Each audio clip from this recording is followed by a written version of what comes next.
What you've just heard is one of the many deaths from the monkey, the new major motion picture from Osgood Perkins, Stephen King, and James Wan. Experience it in theaters everywhere this Friday, because everybody dies, and that's life.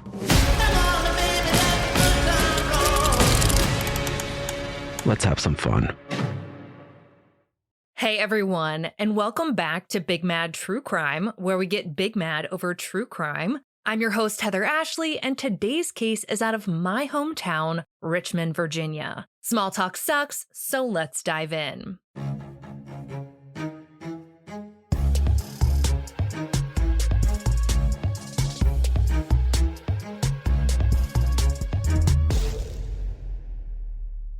Catherine and Brian Harvey met at a chance encounter at the Border Cafe in downtown Richmond. She was working at the cafe when Brian came in with one of his bandmates. Brian was in a pretty well-known local band called House of Freaks, which Rolling Stone actually reported paved the way for bands like the White Stripes and the Black Keys. Their song Rocking Chair actually hit number 11 on the US modern rock charts at one point. Richmond, Virginia has a pretty big indie band scene. In the early 2000s, you couldn't go to the Bottom or the Canal without running into a few small concerts going on, and the members of those bands were like little celebrities. I used to go to those concerts all the time, and I remember being in awe when I would see the band members out in public. And Brian was no different. He essentially had a line of ladies fawning to be with him, but when he laid his eyes on Catherine, who according to the Virginia Pilot was crowned homecoming queen and voted most beautiful, something changed. She was the only woman he saw from then on out, and he knew Catherine was going to be the woman he would spend the rest of his life with. And that's exactly what happened.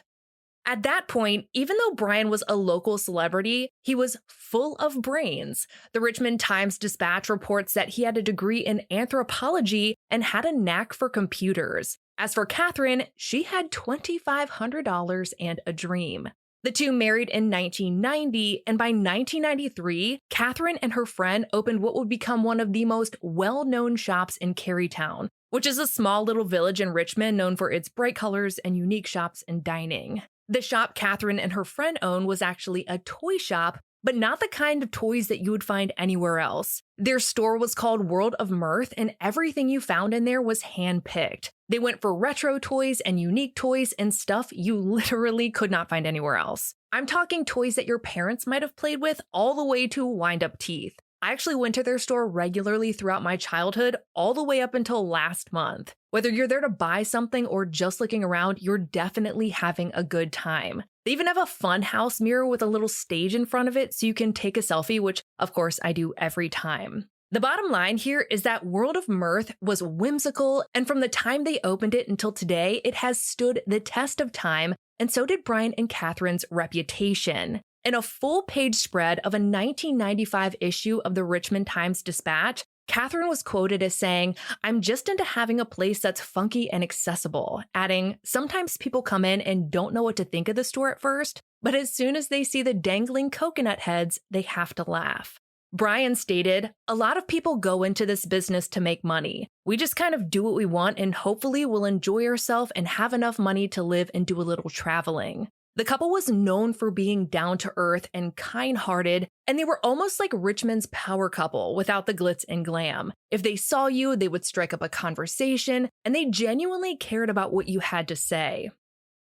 Between 1996 and 2001, Brian and Catherine started a family. First came Stella, then Ruby. With a family of 4, they decided it was time to buy a house, so they settled in one of Richmond's historic neighborhoods. They bought a cute little multi-level brick house built in 1920 in a more suburban part of Richmond, but still in the city. Richmond is a very interesting place. You can be in a pretty safe area one second, but if you walk a couple of blocks over, it's the total opposite. Where the Harveys lived was considered extremely safe and a place where people didn't have to lock their doors. The neighborhood was extremely close with one another, and it wasn't unusual for a neighbor to see your door open or your storm door closed and just pop in for a quick hello. There were also regular cookouts in backyards, particularly the Harveys' backyard, because they loved to host. On December 31st, 2005, which was New Year's Eve, Brian's band played a gig downtown. By the time it was over, it was into the early morning hours of January 1st, and Brian knew he needed to get home and get some sleep because the Harvey's annual New Year's Day chili cook-off was going to be happening the next day. The new year was a fresh start for everyone, and it was worth celebrating. No one could have imagined that it would be the start of a string of horrific tragedies that Richmond will never forget.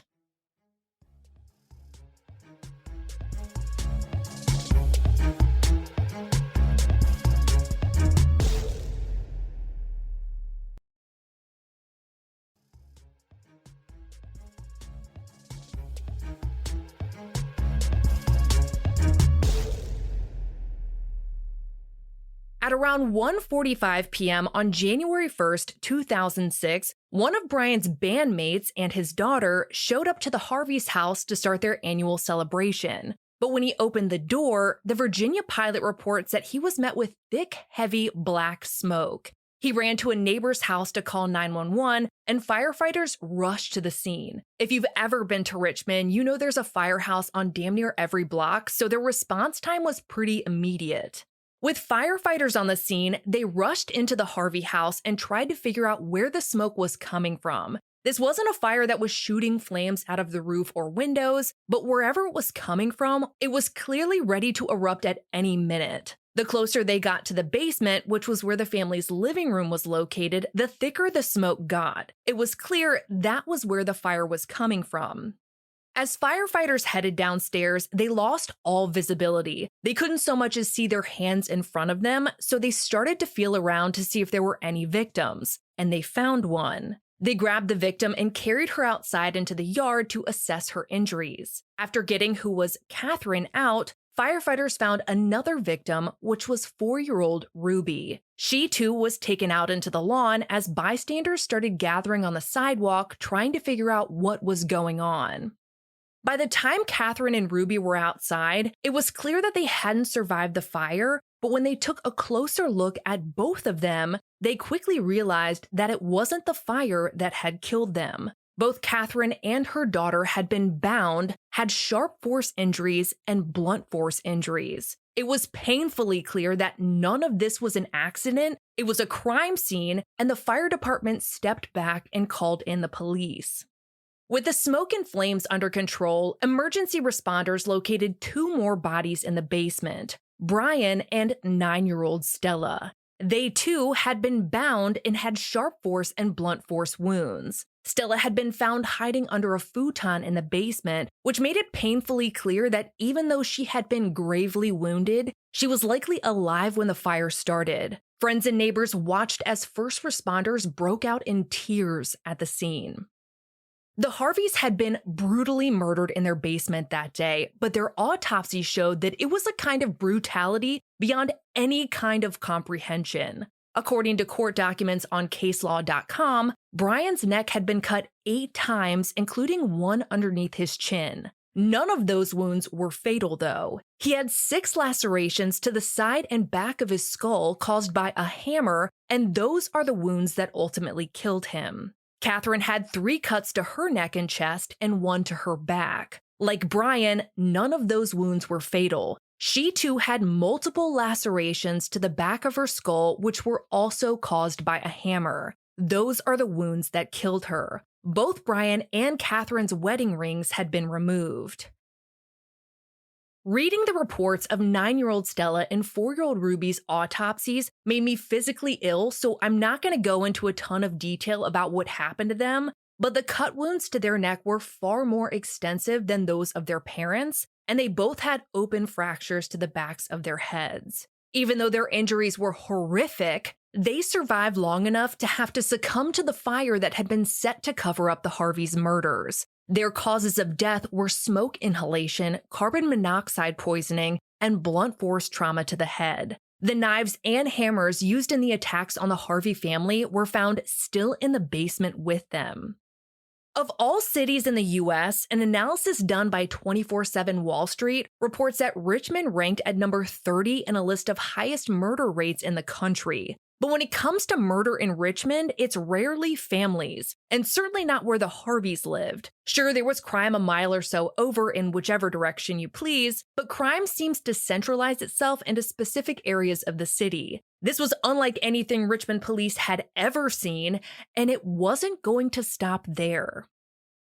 6 days after the Harveys were brutally murdered in their home, Richmond police told the show Family Massacre that a woman named LaToya had called 911 to report that her friend Ashley wasn't responding to her attempts to contact her. LaToya hadn't called non-emergency, she had called 911 because according to her, Ashley Baskerville had been hanging out with 2 guys who she thought were pretty dangerous. With that, RPD went to Ashley's parents' house where she had been visiting, which was just about a mile away from the Harveys. They knocked on the door but got no answer, and with the extenuating circumstances of what they felt was a viable threat to Ashley's safety, they breached the door and walked into another family massacred. In the front room, they found Ashley's stepfather, Purcell Tucker, laying on the floor. He had a sock in his mouth with duct tape covering it, and his head had been covered in saran wrap. He died from suffocation. As the police department moved through the rest of the house, they found Ashley's mom, Mary Tucker, in the master bedroom. She too had been gagged, and duct tape had been placed over her eyes. She had been cut 4 times in the neck and chest, but none of those cuts had been fatal. Her cause of death was listed as suffocation. The last victim found in Ashley's parents' home was Ashley. Court documents report that she also had a sock stuffed into her mouth and duct tape wrapped around her entire head. A shopping bag had then been placed over her head, which was then duct taped to her neck. She, like her mother and stepfather, had died of suffocation, a slow and agonizing death where each of them likely would have struggled for minutes. Richmond police were at a total and complete loss at this point. Like we mentioned earlier, murder in Richmond rarely involves entire families, and in the first week of 2006, they had 7 victims who had been brutally murdered across 2 different families. Everyone had to wonder if they were connected, and some were concerned that there was a serial killer on the loose targeting families.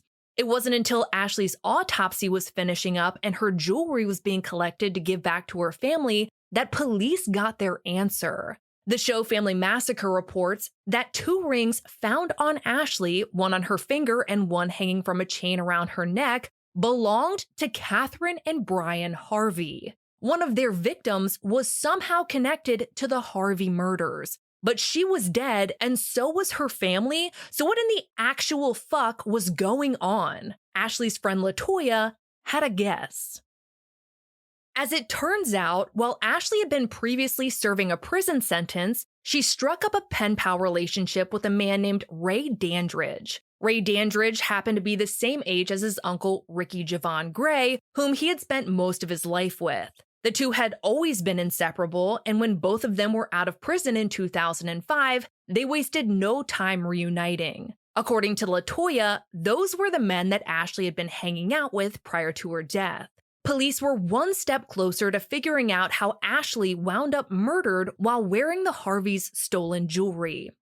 With 2 new names to go on, Ricky and Ray, they started digging. Before they could get very far, they got a call from the Chesterfield Police Department. Chesterfield is the neighboring county just south of Richmond. They had gotten a call about a home invasion in Chesterfield that had them wondering if maybe it was committed by the same perpetrators as the Harvey Baskerville Tucker murders. Ashley's family was the Baskerville Tuckers.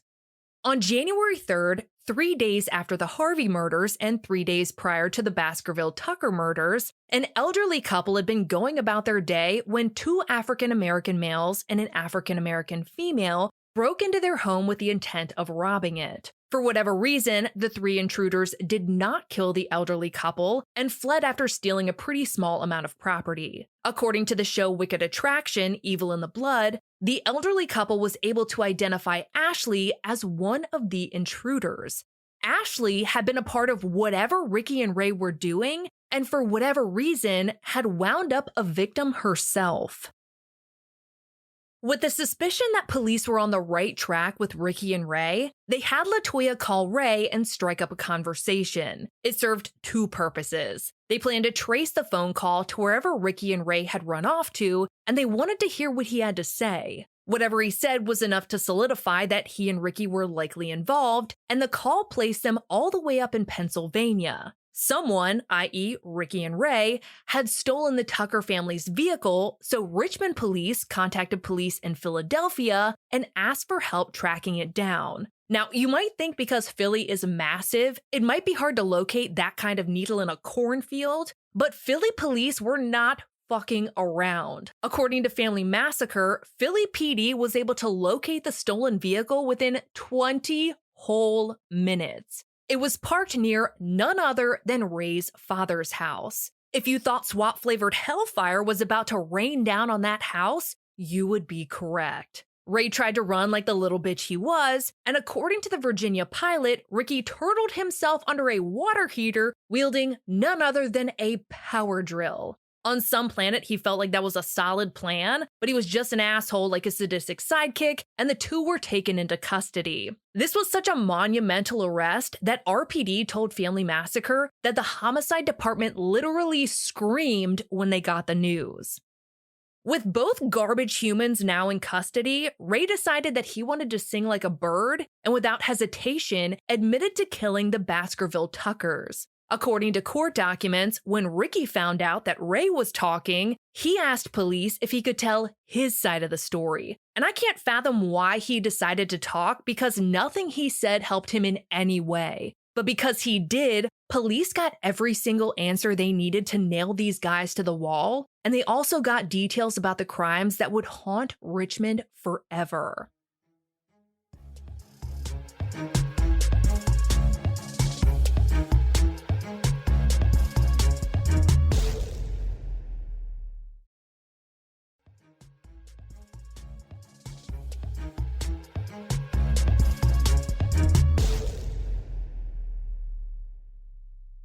In Ricky's signed confession, he wrote that at 9 a.m. on New Year's Day, Ashley drove him and Ray around looking for a house to rob. They picked the Harveys because the main door was open and only the storm door was closed. Ashley parked her van down the street while Ricky and Ray made their way to the Harveys' porch and entered the house. According to Family Massacre, Brian was drinking his coffee, Catherine was cutting up vegetables for their celebration later that day, and 4-year-old Ruby was sitting on the floor doing a puzzle. Stella had stayed the night with a friend for a New Year's sleepover the night before, so she wasn't home yet.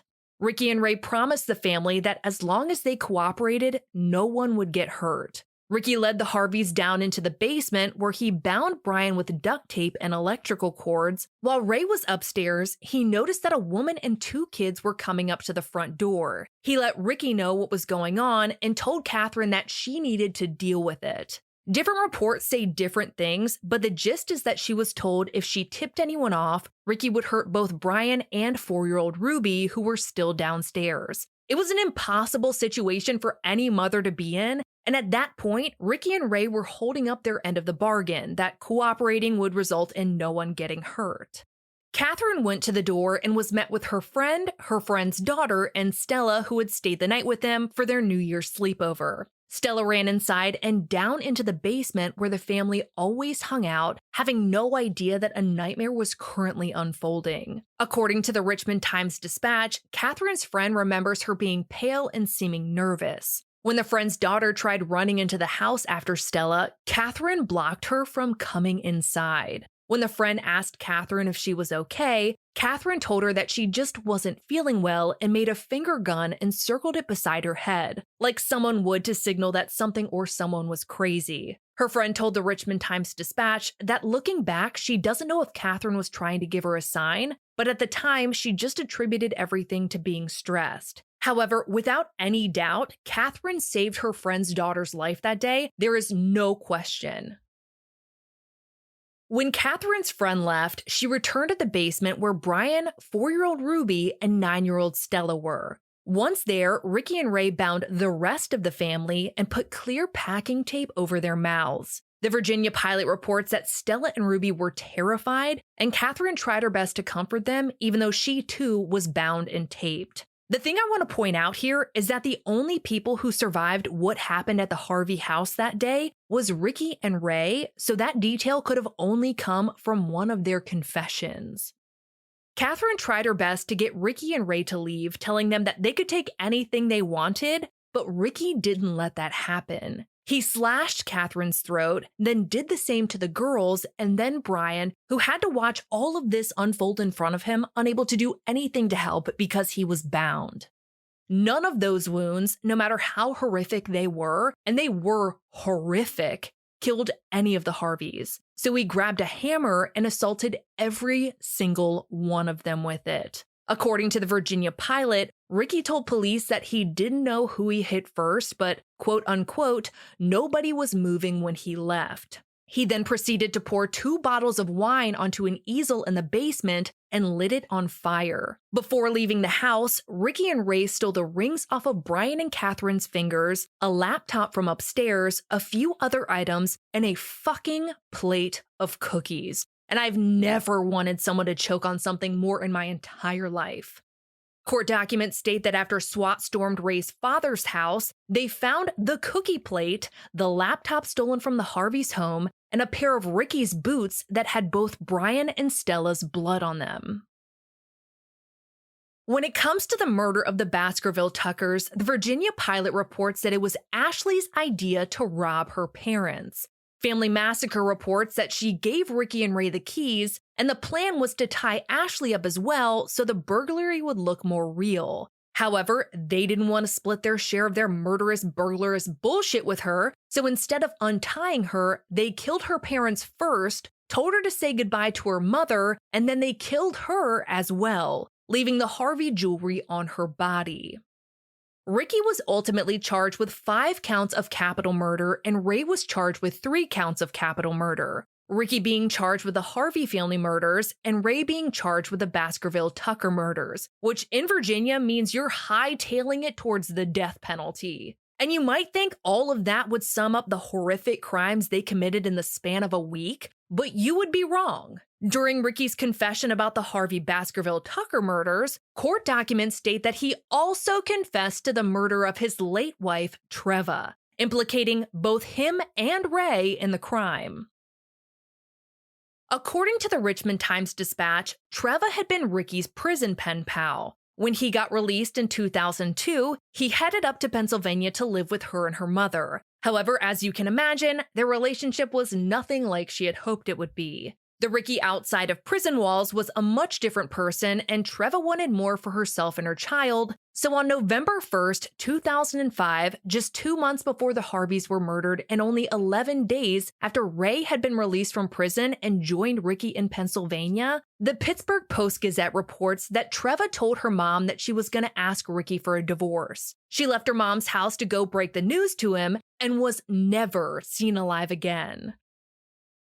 5 days after leaving her mom's house, Treva's body was found in a desolate area near a used car lot. I've seen reports that she was found in a gravel parking lot and other reports saying she was found under a tree, but nonetheless, they all come back to being outside of that used car lot. Initially, reports stated that there was no sign of trauma to her body, and her mom told the Richmond Times-Dispatch that police attributed her death to being an overdose, which seems like it was just an assumption at the time because toxicology takes a hot minute, and frankly, well, we'll get to that part in a second.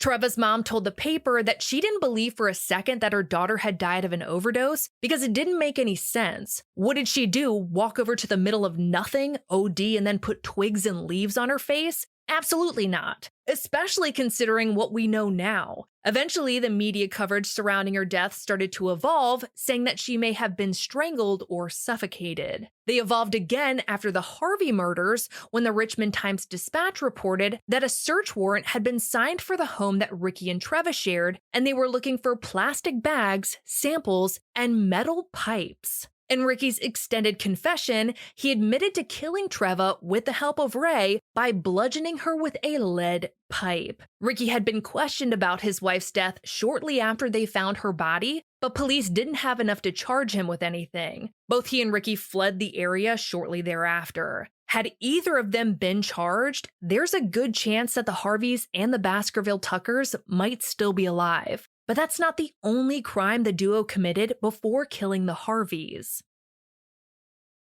According to the Virginia Pilot, on New Year's Eve, while Brian was out playing his gig in Richmond, a man named Ryan in Northern Virginia was walking from his car to his parents' front door when he was attacked by two men. They punched him in the face before he could give them his wallet and car keys, and then proceeded to stab him multiple times with two different knives. The attack on Ryan was so vicious that one of the knives actually broke inside of him, but Ryan survived. He spent 2 weeks in a coma and has lost the ability to use his right arm, but he survived the terror of Ricky and Ray. They were both charged with the attack on him, but to this day, no one has ever been charged with the murder of Treva, despite Ricky's confession. Maybe they felt like justice was ultimately going to be served with or without those charges, but frankly, Treva and her family deserve their own justice. Ray ultimately took a plea to avoid the death penalty and was sentenced to life in prison. He and Ricky both got 25 years for the attack on Ryan. Despite Ricky's horrifyingly detailed confession of what he did to the Harveys, he went to trial and it went wonderfully horrible for him. He was convicted on all counts of capital murder. For the Harvey adults, he was sentenced to 1 life sentence each, but for each of the Harvey children, he was sentenced to death. Following Ricky's death sentence, the attempt to spare his life, unlike the lives of the now 8 people he was involved in killing, was in full force. A clemency campaign was launched, citing Ricky's tragic childhood, which was in no certain terms absolutely tragic. The Virginia Pilot reports that he was heinously abused by his father and sexually abused by his half-brother. When it comes to the abuse from his father, the outlet reports that a belt was used that had Ricky's own name on it. The sexual abuse reportedly committed by his half-brother resulted in Ricky recoiling from certain smells related to the items used in the assaults. There was also an argument that the medicine used in Virginia's lethal injection was unconstitutional. Before his execution date and awaiting the response of the governor of Virginia, CNN reports that Ricky issued a public apology saying, "I'm sorry they had to be a victim of my despair," adding, "Remorse is not a deep enough word for how I feel. I know my words can't bring anything back, but I continuously feel horrible for the circumstances that I put them through. I robbed them of a lifelong supply of joy." Regardless of the many attempts to try and spare Ricky's life, the governor didn't intervene with his execution, and at 9:32 p.m. on January 18, 2017, 11 years after his reign of terror began, Ricky Javon Gray was pronounced dead. When asked if he had any last words, CNN reported that he simply said, "Nope."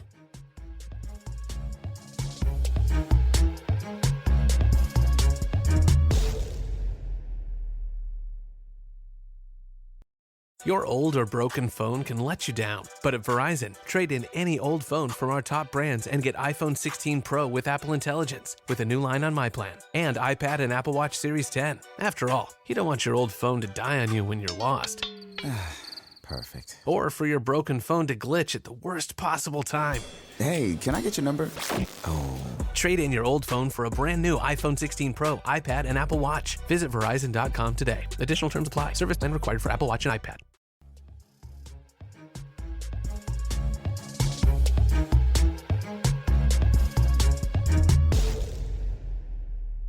Ricky and Ray terrorized Pennsylvania and Virginia for 2 months, leaving at least 11 victims in their wake, only 3 of which survived. Just so we don't forget their names, their victims were Brian Harvey, Catherine Harvey, Stella Harvey, Ruby Harvey, Purcell Tucker, Mary Tucker, Treva Gray, and Ashley Baskerville. Their surviving victims are a man named Ryan out of Northern Virginia and an elderly couple in Chesterfield. I also feel like we should mention a woman named Cheryl Warner of Culpeper, Virginia, who on December 18th of 2005, just a month after Treva was killed and 2 weeks before the Harveys were killed, answered the door for a man who claimed he was having car trouble. According to the Daily Progress, she was on the phone with her dad at the time, who indicated that it didn't sound like the man with the car trouble was alone when he asked to use her phone. Forgotten Victims reports that it was only 30 minutes later that firefighters were called to her home. The basement was on fire, and Cheryl was found with a gunshot wound to her head. She was hanging by an extension cord in her basement. A grand jury actually indicted Ricky for Cheryl's murder in 2006, but in 2008, those charges were dropped after some kind of DNA sample, and I don't know what, wound up not being a match to Ricky. Her case is still currently listed as unsolved.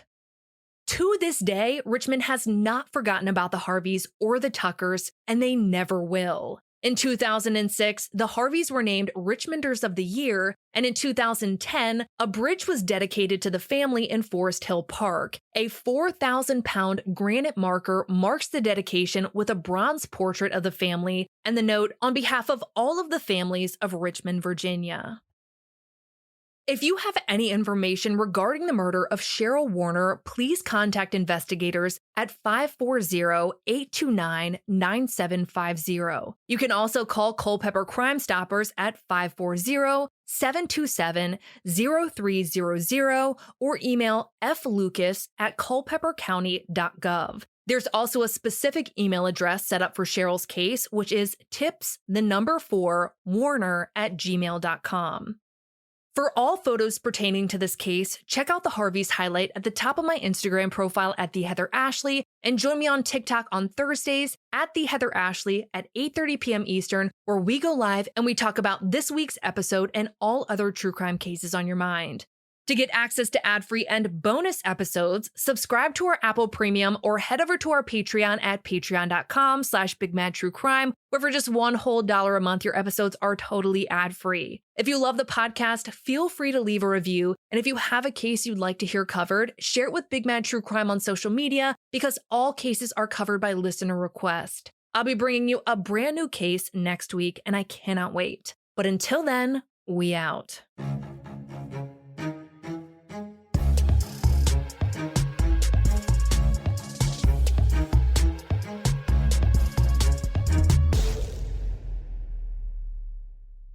Since we're at the end of the episode, I wanted to talk about a positive review because it really makes my day every time you leave one. So this is one left by Elena Rachel 26, and I want to thank you because you're amazing. It's called Highlight of My Day. Heather is amazing. She tells each story respectively, objectively, gets me every time with her one-liners, and she never fails to show appreciation for her fan base. She will forever be one of my favorite podcasters. Thank you, Heather, for doing the podcast right. Elena, I love you. Thank you so much for taking time out of your day to just do something nice and make my day. I appreciate you. I love you all, and I will be talking to you all next week. Master of horror Stephen King raves about the monkey. You've never seen anything like it. It's insane. The monkey that likes killing our family, it's back. Critics are calling it the most fun horror movie in years. It's a bloody, bloody, bloody fun time. Dad, I'm scared. I know. From producer James Wan and Longlegs writer-director Osgood Perkins comes the horror movie event of the year, The Monkey. Rated R. Now playing in theaters.